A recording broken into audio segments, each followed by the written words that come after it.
अस्सलामुअलैकुम दोस्तों। आज फिर एक नई वीडियो के साथ आपके साथ हाजिर हैं और कुछ आपके सवालात के जवाब भी देंगे। लेकिन सबसे पहले तो मैं आपको ये कहना चाहता हूँ कि बहुत बहुत शुक्रिया आप दोस्तों का। एक थोड़ा थोड़ा करके हमारे दोस्त हमारे साथ मिलते जा रहे हैं और मुझे इस बात की खुशी है कि वो सवाल कर रहे हैं और मैं उनके जवाब दे रहा हूँ। अच्छा, ये बात भी है कि मैं कोई अकले कुल नहीं हूँ भाई। मेरे पास जो यहाँ का नॉलेज है, जो यहाँ से मैंने देखता हूँ, सुनता हूँ, पढ़ता हूँ, पता चलता है, न्यूज से पता चले, इमिग्रेशन वालों से पता चले, जो कुछ भी होता है वो आपके सामने रख देता होता हूँ। आपके सवाल करने से ये होता है कि मुझे ये थोड़ी सी इंफॉर्मेशन लेनी पड़ती है, फिर आगे पीछे से मैं पता करके आपको बता दूंगा। जो भी सवालात होंगे इंशाल्लाह ताला उसके जवाब आ जाएंगे, ठीक है। और जिनके नहीं आ रहे उनको थोड़ा टाइम लग रहा है, उसकी भी एक पीछे वजह होती है, क्योंकि वो आगे से मुझे सवालात के जवाब नहीं मिलेंगे तो मैं आपको मिस गाइड तो नहीं कर सकता ना, ठीक है। तो दूसरी बात ये थी कि मैंने सोचा था कि आप दोस्तों के लिए मैं घूमता फिरता, जैसे कि मेरे चैनल का नाम है वॉक टॉक विद यासिर, थोड़ा वॉक टॉक करते हैं। वॉक करने के लिए मैं टोक्यो गया, वहां से फेरी के टिकट लिए, बच्चों को घुमाया, साथ में आपके सवालों के जवाब भी दिए। लेकिन अनफॉर्चुनेटली उसमें ना कि हवा की वजह से वॉइस में नॉइज बहुत सारी आ रही थी।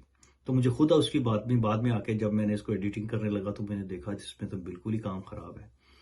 तो फिर मैंने उसको खत्म कर दिया। लेकिन इसका ये है कि बीच में वो बगैर वॉइस के मैं थोड़े से वीडियो चला दूंगा, थोड़ी थोड़ी, अगर किसी ने देखनी हो तो देख ले। अच्छा, एक चीज़ मैं आपको बताने लगा था। ये क्रूज शिप पे हम इधर थोड़ा चक्कर लगाने के लिए आए हैं, तो मैंने कहा चलो साथ साथ आपकी वीडियो भी बनती जाएगी और साथ साथ मैं आपको दिखाता भी रहता हूँ कि हम किधर से किधर जा रहे हैं, ठीक है। रेमो ब्रिज है, रात को ये बहुत इसकी लाइटिंग अच्छी होती है, काफ़ी बहुत बड़ा है। ये टोक्यो को जिबा से मिलाता है। हाँ, इस टर्मिनल से बैठे हैं, ये इनका टीवी सेंटर है। टीवी सेंटर के बाद ये हो गया इनका टर्मिनल, और इस टर्मिनल के बाद हम इस शिप के ऊपर, क्रूज के ऊपर जा रहे हैं।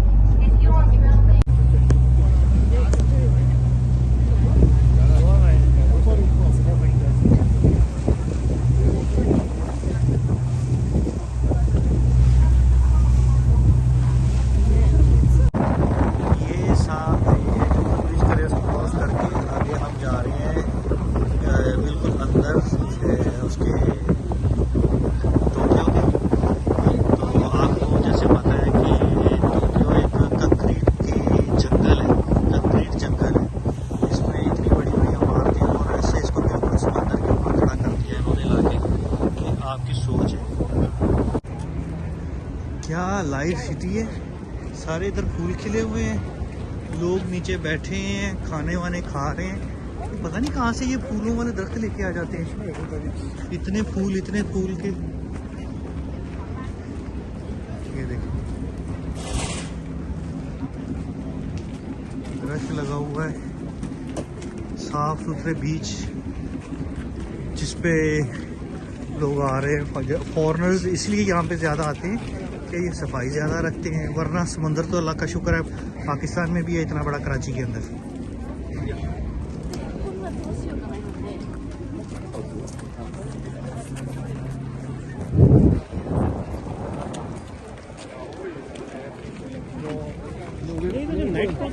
बहरहाल दुख हो गया काफी सारा, बहुत टेंशन हो गई। चलो बहरहाल मैंने फिर सोचा इसी तरह ही बना देता हूँ एक और वीडियो। जो सवालों को जवाब दे दिए वो तो ठीक है, जो नहीं दे सका उसके मैं माजरत ख्वाह। चलते हैं कुछ सवालों की तरफ। एक दोस्त ने सवाल किया है कि नाम है उनका जनाब इफ्तिखार राणा साहब। राणा जी माफ करना, गलती मारे से हो गई। अच्छा, राणा साहब कह रहे हैं, सॉरी, राणा साहब कह रहे हैं ई वीजा कितना टाइम लगता है, कितने टाइम में वर्क परमिट वगैरह मिल जाता है। तो भाई उसके लिए सिंपल है, ई वीजा और कोई भी वीजा हो तकरीबन 3 महीने तो लगते हैं। तो प्रोसीजर इनका वही होता है कि वो आपके डॉक्यूमेंट्स वगैरह चेक करेंगे, उसके बाद ही आपको, जल्दी भी हो सकता है लेकिन इनका टाइम तकरीबन 3 महीने का होता है। अगर आप डायरेक्ट जाके अप्लाई करते हैं तो वो आपको 1 हफ्ते का में ही आपको रिप्लाई कर देते होते हैं, 1 हफ्ते के अंदर अंदर ही आपको, मतलब अगर आपने विजिट वीजे के लिए अप्लाई करना है तो 1 हफ्ते के अंदर अंदर ही आपको, आज डालें अगले हफ्ते वो आपको जवाब दे देते हैं कि आपका वीजा लग गया या नहीं लग गया। वैसे 3 महीने का टाइम होता है। और दूसरा उनका सवाल था कि वहां पे जाके कोई तंग तो नहीं करेंगे। भाई तंग उन्होंने कुछ नहीं करना होता, उसमें सिर्फ इतना होता है कि आपको वो चेक करना है उन्होंने कि आपके डॉक्यूमेंट्स वगैरह पूरे हैं, सारा कुछ ठीक है, तो वो आपको वैसे वैसे उन्होंने उसके ऊपर लिखा होता है कि बगैर किसी वजह के भी वो आपका वीजा यहाँ पे आके भी रिफ्यूज कर सकते हैं, लेकिन वो करते नहीं है। हाँ ये है कि ਹੁੰਦਾ ना कि कोई मेरी वर्गी शक्ल होवे, मुछां ਵੱਡੀਆਂ थोड़ियां रखियां हों, दंद थोड़े पीले हों ते पान पिचकारियां मारता आ रहा हो, तो फिर वो हो सकता है कि वो कहेंगे यार की करदा पिया, तेन मैनर्स नहीं है, या किसी और वजह से कोई आके धक्का मुक्की कर दे वहां पे आके, तो उसका वीजा होता है। अदरवाइज वो अगर आपका वीजा लगा हुआ है तो फिर वो इंशाल्लाह ताला आपको तंग नहीं करेंगे। ठीक है, ये हो गया आपका। और एक बंदे ने पूछा है कि भाई उधर एजेंट्स के बारे में, कि कोई एजेंट के बारे में बता दें। तो ये ज्यादातर मुझे जो कमेंट्स आ रहे हैं मैं तो रिप्लाई करता रहता हूँ। मेरी कोशिश होती है कि किसी को भी ऐसा ना हो कि कोई बंदा मुझे एक सवाल बोले और मैं उसका रिप्लाई ना कर सकूं। मेरी कोशिश होती है कि मैं रिप्लाई करता रहूं, और मोस्टली मैं जो कर देता होता हूं। ठीक है, तो कहते जैसे पानी में पत्थर फेंके तो सूखा नहीं जाता, इसी तरह जो मुझे कमेंट करता है आजकल फिलहाल, तो मैं उनके सारे सवालों के जवाब देता रहता हूँ साथ साथ में। लेकिन फिर भी बहुत सारे सवाल होते हैं उस पे आ रहे हैं मुझे इंस्टा पे, क्योंकि जो लंबे सवालों के जवाब होते हैं, जो हमने एक दूसरे से क्वेश्चन आंसर करने होते हैं, तो मैं आप दोस्तों से पहले भी कहता हूं कि जो नीचे आ रहा है ना इंस्टा पे, इस पे आप करेंगे तो मैं आपको वहां पे रिप्लाई करता रहूंगा, क्योंकि वो यूट्यूब के ऊपर वो इस तरह बात नहीं हो पाती। और बहुत सारे दोस्तों की थोड़ी सी प्राइवेसी भी होती है ना, कि वो अपने बारे में कुछ बताना चाहते हैं, वो अपनी फैमिली के बारे में पूछना चाहते हैं कि मेरी फैमिली के बारे में ऐसा ऐसा, तो वो मुझे इसलिए इंस्टा के ऊपर प्राइवेट मैसेज कर सकते हैं, जिसपे मैं आपको जवाब देता रहता हूँ। ठीक है, अच्छा। और उन्होंने बोला कि किसी एजेंट के बारे में बताएं। भाई एजेंट बहुत मुश्किल है, मैं उसके बारे में किसी को कुछ नहीं कह सकता, क्योंकि आजकल के हालात में पंजाबी में कहते हैं कि सच्चा एजेंट खरबूजा तो चंगी बीवी किस्मत वाले ਨੂੰ ਲੱਭਦੀ भाई, वो ਤੁਹਾਨੂੰ आप कोशिश करनी पड़ेगी, वरना मैंने किसी दिन एजेंसी खोल लेनी है, फिर सबको बुला लूंगा इंशाल्लाह ताला। अच्छा, ये हो गया। तो भाई कितने टाइम में वर्क की इजाजत मिल जाती है? तो भाई वर्क की इजाजत आपको जो उनको जो यहाँ पे अप्लाई करते हैं असाइलम वीजा, असाइलम वीजा वालों की किस्मत पे होता है, वह 2-3 महीने के अंदर अंदर को मिल जाती है मोस्टली लोगों को, आप जब तक आपका वो चल रहा है। लेकिन नहीं चल रहा तो आप उसके अंदर अंदर उसको चेंज करने की कोशिश करें वीजे को। ठीक हो गया। अच्छा, दूसरे जनाब तबरेज साहब हैं, तबरेज साहब हैं कराची से, बहुत अच्छे हैं माशाल्लाह, पढ़े लिखे बंदे हैं। तो भाई उनके लिए सिर्फ इतना ही है, मैंने आपका सारा समझ गया था बात को, उसका रिप्लाई ये है, आपके लिए तो मसला ही कोई नहीं है भाई, आप तो बने बनाया वो साहब काम है। क्योंकि असल चीज जो होती है वो, एक तो आप पढ़े लिखे हो माशाल्लाह से, दूसरा आपके पास 2 रुपए हैं। भाई 2 रुपए जो है भाई, आप अमेरिका जापान किसी भी जगह पे जाके सेट हो सकते हैं, बिजनेस वीजा बनाए अपना, आए और आप अपनी फैमिली, आप देख नहीं रहे कि पाकिस्तान के अंदर बड़ी बड़ी फैमिली सारी क्यों बाहर चले जाती हैं, उनको इतनी आसानी से वीजे कैसे मिल जाते हैं? वो इसी तरह मिल जाते हैं। तो दूसरे कंपनियों में जैसे दूसरे कंट्रीज में जैसे कंपनीज बनती हैं, इसी तरह यहाँ पे भी आप कंपनी बनाए, उसके ऊपर अपना वीजा अप्लाई करें और अपनी फैमिली को यहाँ पे बुलाए, अपना कारोबार यहाँ पे शुरू करें। भाई आपने इनको पैसा शो करना है ना, तो इनके लिए जो पैसा लेके आएगा भाई, उसके लिए तो दरवाजे खुले हैं ना, वो किसी भी कंट्री से हो, अफ्रीकी भी हो, तो 50,000 अफ्रीकी यहाँ पे घूम रहे हैं। तो इसी तरह ही करते हैं, आप इसकी फिक्र मत करें, आप अल्लाह का नाम लें, उसको एक अच्छे प्रोसीजर के साथ शुरू करें। मैं आपके साथ कांटेक्ट में रहें, तो मैं आपको इंशाल्लाह ताला साथ साथ गाइड करता जाऊंगा। ठीक हो गया, नेक्स्ट चलते हैं। सर जी मेरा दोस्त, अच्छा आपने एक दोस्त है, उनका नाम है सलमान खान, वो कह रहे हैं कि मेरा दोस्त एलिजिबिलिटी निकलवा रहा है मेरे लिए वर्क की, तो मैं क्या वहां पे आके काम कर सकता हूँ? भाई एलिजिबिलिटी किस चीज की निकलवाएंगे, किस परमिट, कौन सा वीजे पे आपको निकलवा के दे रहे हैं? तो फिर एलिजिबल होंगे ना, तो जिस पे आ रहे हैं आप उसको मुझे बताइए कौन से वीजा है, किस चीज का वीजे पे आपको बुला रहा है, तो कौन से, फिर आपको उसके बारे में बता सकता हूँ। इसीलिए तो बाकी हो गया, राफी हो गया, बासिर हो गया, और दूसरे दोस्त वो हमको सलाम कह रहे हैं, वालेकुम अस्सलाम सबके लिए। ठीक है, आप बस सलाम करते रहा करें। जवाब मैं आपको देता रहूंगा। वालेकुम सलाम। आर्यन कह रहे हैं कि अमेरिका एक बार असाइलम जो, हाँ, उन्होंने बोला है कि असाइलम वाले जो है अगर इमिग्रेशन एक बार उसको रिफ्यूज कर दे, तो कैंसिल कर दे, तो क्या दोबारा वो अप्लाई कर सकते हैं? बिल्कुल कर सकते हैं, लेकिन इसका एक तरीकाकार होता है। यहाँ पे मुख्तलिफ जगहों पे जैसे कॉन्सुलेट होती है ना, ऊपर एम्बेसी होती है, नीचे कॉन्सुलेट होती है, इस तरह इनका सबसे बड़ा जो इमिग्रेशन ऑफिस है जहां पे असाइलम डाला जाता है वो है टोक्यो के अंदर। ठीक हो गया। अगर आप किसी और एरिया के अंदर डालेंगे, फॉर एग्जांपल साइतामा, दूर दूर किसी और एरिया के अंदर डाला है, कॉन्सुलेट के अंदर टाइप, उनके छोटे ऑफिस में डाला है, तो उनके छोटे ऑफिस से अगर आपका जवाब इनकार हो जाता है, तो फिर आप बड़े ऑफिस में आके दोबारा से उसको अप्लाई कर सकते हैं। तो ऐसे मेरे सामने दोस्तों ने किया है, और फिर उन्होंने फिर उसके बाद यहाँ पे ही शादी करके वो अपना वीजा लीगल करवा लिया था, उसके लिए कोई प्रॉब्लम नहीं होगी। तो अगर आप डायरेक्ट आके बड़े वाले में डाल देंगे तो उधर से हो गया, तो फिर आपके लिए मुश्किल तो होगी, लेकिन फिर भी काफी टाइम लग जाता है ना। टाइम इतना लग जाएगा कि आप उतनी देर में इंशाल्लाह ताला कोई ना कोई बंदोबस्त कर लेते हैं, बिजनेस वीजा पे कन्वर्ट कर ले, या आप शादी करके, जो मैंने आपको पहले भी बताया हुआ है ना, सारा सारा बताया हुआ है मैंने, तकरीबन तकरीबन सारा कुछ बताया हुआ है।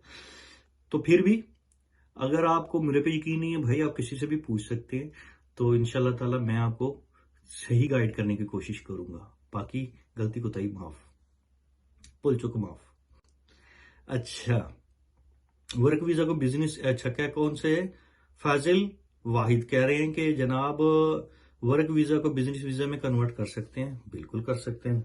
बिजनेस वीजा एक वाहद वीजा ऐसा है, बिजनेस वीजा और शादी का वीजा क्या वाहद है, आप किसी चीज पे भी हैं बिजनेस में आके कन्वर्ट कर सकते हैं, लेकिन अगर बिजनेस पे करेंगे तो एक बार आपको वापस जाना पड़ेगा। अच्छा, कहते हैं कि दूसरे मुल्क में जा सकते हैं उस बिजनेस वीजे के ऊपर, या किसी, हाँ हाँ, दूसरे मुल्क क्या, तीसरे मुल्क में भी जा सकते हैं यहाँ पे, लेकिन वो डिपेंड करता है कि आपके पास बिजनेस कौन सा है। अगर आप बिजनेस यहाँ पे आके छोले भटूरे लगाने हैं, तो उसका तो नहीं है, वो देंगे ना किसी कंट्री में, भैया आप फिर किसी और कंट्री वाले तो उनकी मर्जी है, वो दें ना दें। अगर आप बिजनेस ऐसा है कि जो इंटरनेशनल बिजनेस चलने वाला है, आप गाड़ियों का काम कोई ऐसा कर रहे हैं, कोई फैब्रिक्स का काम कर रहे हैं, कपड़े का जैसे होता है, टेक्सटाइल का होता है, या कुछ ही किस्म का भी आपने शो करवाया है, तो उस पर अगर आपने वीजा लिया है तो वो तो पूरी इंटरनेशनल है, फिर वो आप किसी भी कंट्री में अप्लाई कर सकते हैं। तो जिस कंट्री में भी, पाकिस्तान जाना हो तो मुश्किल ही नहीं है ना। समझ आ रही मेरी बात? आगे चलते हैं। अच्छा, साल का वीजा है, आसिम भाई कह रहे हैं, और वहां जाके कंपनी खोलनी है। ठीक है, तो अगर आपके पास, हाँ, एक साहब ने उन्होंने उन्होंने कहा है कि मुझे एक साहब हैं, वो आप वीजा बेच रहे हैं आपको 35 लाख का, और फिर वो कहते हैं हम सिर्फ आपको 1 साल का वीजा लगवा के वहां पे ले जाएंगे, और वहां पे जाके आपको कंपनी खोलनी है, तो उसके ऊपर फिर अपना वीजा कन्वर्ट करवा लें। उनका सिर्फ इतना काम है कि वो आपको 1 साल का 35 लाख का वीजा दे रहे हैं। ये भी ठीक है। अगर 35 लाख, वो कहते हैं कि भाई आप यहाँ पे आ गए और 35 लाख ले लिया है उन्होंने, तो बाद में ले लेंगे तो कोई मसला नहीं है भाई, ये तो आपके ट्रस्ट की बात है। अगर वो ऐसे बंदे हैं, वो आपको पहले भी पैसे दे दें, आपकी ट्रस्ट की बात है। लेकिन ये है कि फिर आपको यहाँ पे आके वीजा कंपनी ही खोलनी पड़ेगी और उसके ऊपर वीजा कन्वर्ट करना है, लेकिन उसके लिए शर्त वही है कि आपको 1 करोड़ रुपया मिनिमम शो करवाना है, या जापान में करवाएं या पाकिस्तान में करवाएं। राइट, चलो जी, ठीक हो गया। और कह रहे हैं जनाब, मैंने पिछली वीडियो में बताया था कि याहू पे आपकी भाभी से मेरी बात हुई थी, तो फिर मैंने वहां से उनसे बात की थी, तो कहते अब तो याहू रहा ही नहीं, तो भाई हंसी भी नहीं रहे थे। ऐसी बात नहीं है भाई, अब तो 1000 एप्लीकेशन आ गई हैं। आपको मैं एक छोटी सी बात बताता हूं, दुनिया में 51% जो है फीमेल्स हैं भाई, यानी कि 6 अरब आबादी में 3 अरब और कितनी, 10 करोड़ फीमेल्स हैं। और उस वक्त तो भाई होता ही याहू था, और 1-2 मैसेंजर होते होंगे ना, तो उत्थे तो लभनी बड़ी मुश्किल होंदी सी, कसमें एक नूं हत्थ पाइया तो 10-10 पीछे पे हुंदे सी। तो चतर चलाक हो थोड़ा सा, तो फिर जाके हाथ कोई आता था। अब तो इतना आसान हो गया है कि अब तो हर किसी के हाथ में मोबाइल है भाई। आप 3 अरब में से आप ये कह दें कि कोई 10 करोड़, 5 करोड़, 1 करोड़ ही, 1 करोड़ ਦੇ ਵਿੱਚ ਵੀ ਇੱਕ ਨਹੀਂ ਤੁਹਾਨੂੰ ਲੱਭੂ यार। समझ आ रही मेरी बात को? बाकी हर किसी की अपनी किस्मत होती है, कोशिश करें, अल्लाह ताला आपके लिए बेहतर और आसानियां पैदा फरमाए। ठीक हो गया। बाकी बाकी जो है दूसरे एक दोस्त हैं, उन्होंने ये पूछा है कि जापान और दूसरे कंट्रीज के बारे में बताएं कि अगर हमारे पास ऑप्शन हो तो क्या करें। भाई मैंने आपको शायद पहले भी बताया था, मैं आपको एक बात बताता हूं। और यहाँ पे लैंग्वेज का बैरियर बहुत बड़ा है, ठीक है। दूसरे कंट्री में जाते हैं आप, कोई यूरोप कंट्री में, अमेरिका में, इंग्लैंड दूसरे हो गया, या उधर ऑस्ट्रेलिया टाइप, उधर इंग्लिश चलती है ना, तो आप वो वहाँ पे इंग्लिश आसानी से, क्योंकि हमारे माशाल्लाह पढ़े लिखे हैं, इतनी इंग्लिश आती है कि वो अपना काम चला लेते हैं। यहाँ पे आपको सबसे पहले आपको थोड़ी सी लैंग्वेज सीखनी पड़ती है, सबसे बड़ा प्रॉब्लम यही है यहाँ पे। लेकिन यहाँ पे ये होता है कि या तो आप बकायदा स्कूलिंग कर लें, स्कूल के अलावा भी यहाँ पे गवर्नमेंट की तरफ से होते हैं, उनको हम शियाक्षो कहते हैं। वहाँ पे जाके आप 2 घंटे की क्लास आराम से ले सकते हैं, जापानी सिखाते हैं फ्री में। तो आप हफ्ता हो जाए, जैसे होगा आपकी छुट्टी होगी, आप अपने हिसाब से पूरे हफ्ते में क्लासें चलती रहती हैं 2-2 घंटे की। आप 1 स्कूल, 2 स्कूल, 3 स्कूल, जितनी भी जगह स्कूल हैं, तो आप उनमें जाके 2-2 घंटे की क्लासें लें और अपनी जल्दी से जुबान सीखें और अपना काम शुरू करें। कि दूसरे कंट्री के हिसाब से इनकी पे जो है ना, ये इनकी इंटरनेशनल पे के बराबर ही होती है, पे का मसला नहीं है, पे तकरीबन दूसरे कंट्री के बराबर होती है।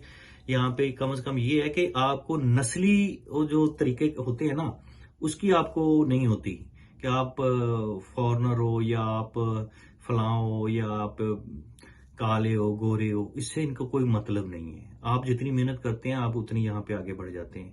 यहाँ पे इस चीज का आपको कभी भी दूर दूर तक कोई आपको ये नहीं करेगा। आपको किसी कंपनी में इस बिना पे आपको ये नहीं रखेगा कि भाई आप पाकिस्तानी हो, अफगानी हो, फलाने हो, ढिमकाने हो, नहीं। इस तरह का यहाँ पे वो नहीं है, रेसिज्म नहीं है। ठीक है, आज के लिए इतना ही, फिर इंशाल्लाह ताला मुलाकात होगी। अल्लाह हाफिज, बाय बाय।